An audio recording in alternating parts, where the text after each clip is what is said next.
Hi hello families. Last week Friday பார்த்தோன்னா சித்ரா பௌர்ணமி அன்னைக்கு எல்லோரும் டூர் கிளம்பிட்டோம்.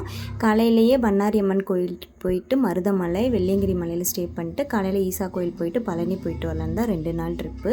எல்லோரும் ஜாலியாக ரெடியாகி கிளம்பியாச்சு. நான் என் கொழுந்தனார் வீட்டார் எங்கள் நாத்தனார் வீட்டார் எல்லோரும் போயிருந்தோம். ட்ராவல்ஸில் ஒரு 25 பேர் போயிருந்தோம். அங்கே பார்த்தோன்னா அந்தியூரில் ஒரு கோவிலில் உட்காந்து ஃபஸ்ட்டு காலையில் எல்லோரும் டிஃபனை முடிச்சுட்டு அதுக்கப்புறம் தான் கோயிலுக்கு கிளம்பிட்டோம். அங்கே பார்த்தோன்னா ஃபஸ்ட் நாங்கள் போன கோயில் பண்ணாரி அம்மன் கோயில். அங்கே பார்த்தோன்னா அன்றைக்கி சித்ரா பௌர்ணமி அப்படிங்கிறதுனால கூட்டம் ரொம்பவே நிறைய இருந்தது. சாமியை பார்க்கவே முடியல. அதனால் வெளியவே உப்பு குங்குமம் பூவெல்லாம் போட்டு எல்லாம் கும்பிட்டுட்டு இருந்தாங்க. அங்கேயே எல்லோரும் சாமி கும்பிட்டு கிளம்பிட்டோம்.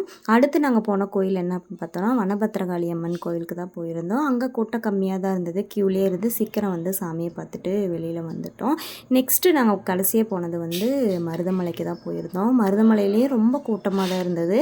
ஆனால் சூப்பராக இருந்தது மருதமலை. நான் இப்போ தான் ஃபஸ்ட் டைம் அங்கே போகிறேன். ரொம்பவே நல்லா இருந்தது. அந்த கோபுரம்லாம் பார்க்குறதுக்கு அவ்வளோ சூப்பராக இருந்தது. அதுவும் நைட்டில் பார்க்குறதுக்கு கலர் கலராக லைட் எரிஞ்சிட்டு ரொம்ப சூப்பராக இருந்தது.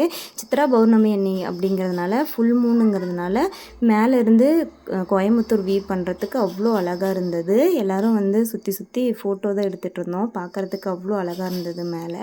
அதை முடிச்சுட்டு அடுத்து பார்த்தோன்னா வெள்ளியங்கிரிக்கு மலை தான் போயிருந்தோம். அங்கே நாங்கள் மலைக்கு போல் கீழேயே ஸ்டே பண்ணலாம் அப்படின்னு சொல்லிட்டு கீழேயே சாமி கும்பிட்டு ஸ்டே பண்ணிட்டோம். இப்படி தான் ஃபஸ்ட் டே முடிஞ்சிச்சு. நெக்ஸ்ட் வீடியோவில் பார்க்கலாம்.